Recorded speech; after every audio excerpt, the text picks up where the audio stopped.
Packing. Mom helped me pack the night before the big trip. We put all the clothes I was taking on my bed, and she folded everything neatly and put it inside the bag while I watched. It was a plain blue rolling duffel, by the way, no logos or artwork. What if I can't sleep at night? I asked. Take a book with you, and then if you can't sleep, you can pull out your flashlight and read for a bit until you get sleepy, she answered. I nodded. What if I have a nightmare? Your teachers will be there, sweetie, she said, and Jack and all of your friends. I can bring Babu, I said. That was my favorite stuffed animal when I was little. A small black bear with a soft black nose. You don't really sleep with him anymore, do you? Said Mom. No, but I keep him in my closet in case I wake up in the middle of the night and can't go back to sleep, I said. I could hide him in my duffel bag, no one would know. Then let's do that, Mom nodded, getting Babu from the inside of my closet. I wish they allowed cell phones, I said. I know, me too, she said, though I know you're going to have a great time, Augie. You sure you want me to pack Babu? Yeah, way down where no one can see him, I said. She stuck Babu deep inside the bag and then stuffed the last of my t-shirts on top of him.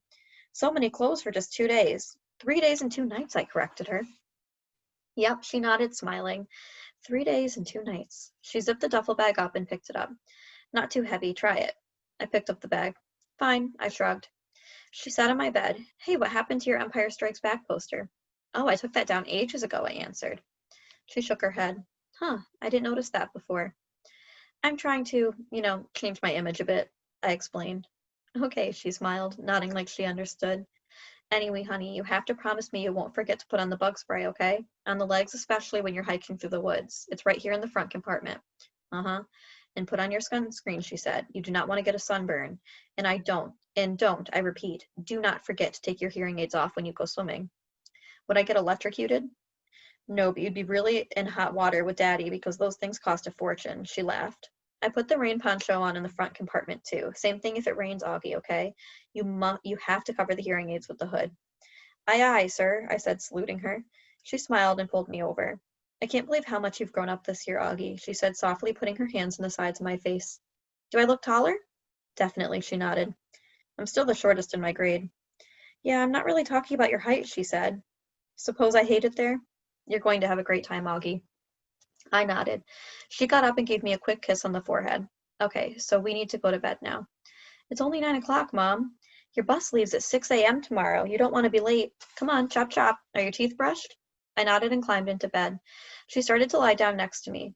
You don't need to put me to bed tonight, Mom, I said. I'll read on my own until I get sleepy. Really? She nodded, impressed. She squeezed my hand and gave it a kiss. Okay then, love. Good night. Have sweet dreams. You too. She turned on the little reading light beside the bed. I'll write you letters, I said as she was leaving, even though I'll probably be home before you guys even get them. Then we can read them together, she said, and threw me a kiss. When she left the room, I took out my copy of The Lion, the Witch, and the Wardrobe off the night table and started reading until I fell asleep. Though the witch knew the deep magic, there is magic deeper, still, which she did not know. Her knowledge goes back only to the dawn of time. But if she could have looked a little further back into the stillness and the darkness before time dawned, she would have read a different incantation.